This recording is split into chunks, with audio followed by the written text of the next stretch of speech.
Welcome, everyone. I'm Kimberly Boschman, and this is the Intentionally Intuitive Podcast. In this episode, we're going to take a look at the new moon that's roaring in on August 4th, 2024. We're going to go through each life path number and see what this forecast or this energy could hold for you. Before we get into the forecast, this is a general reading. If you would like a personalized reading where we'll take a look at your own personal numerology, please book some time with me. My information is in the description box below. I would love to work with you. Also, if you're following my YouTube channel, go ahead and subscribe and hit the bell so you see when I upload a video so you don't miss it. And yeah, thanks so much for being here. All right, let's go ahead and take a look. Life path number 7, you all are going to be working with the vibration of the 9 for this new moon illumination. So this could bring in a period of endings, conclusions, things closing out. This doesn't have to be dramatic. It doesn't have to be something that's, difficult to release, although for some it may be.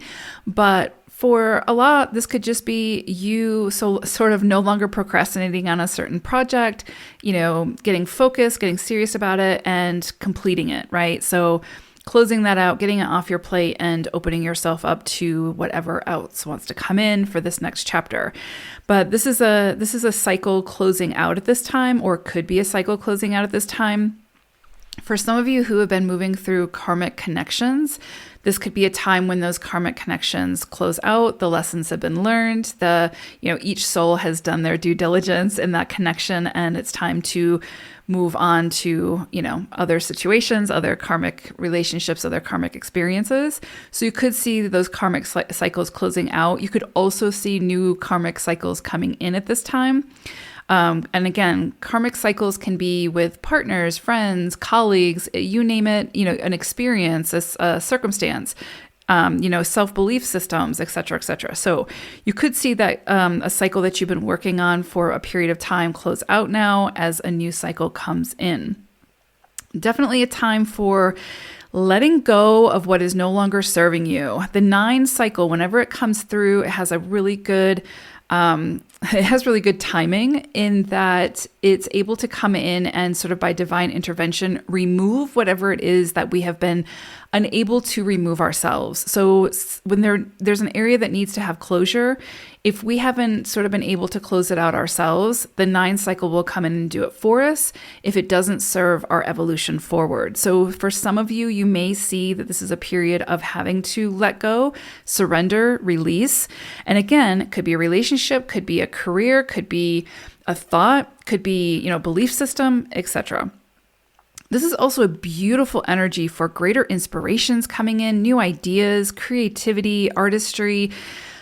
Pay attention to your dreams at this time. Pay attention to what comes in for you that lights you up, that, gets you, ignites your passion and makes you feel excited about what it is that you can create, where it is that you can put your gifts towards, how you can contribute in a greater way. So this is a great time for that. Not necessarily the time to initiate and get started on whatever that is, but definitely a time for thinking about it, planning, maybe journaling about it, and getting a plan, getting a strategy of how you want to begin. The other thing I would say is be really careful during this period about bitterness, living in the past, sort of clinging to the things that need to go away, that or be released, that you don't feel ready to release, even though it needs to be released, type of thing. Be mindful and check in with yourself about where it is that you need to loosen your grip. Be mindful about being overly isolated and sort of emotionally disconnected at this time. This is a time to really sort of integrate and open yourself up, be vulnerable, and accept help and support from others. Ask for what you need and it will arrive. So I hope it's a beautiful new moon for you all. Take care, sevens. Bye for now.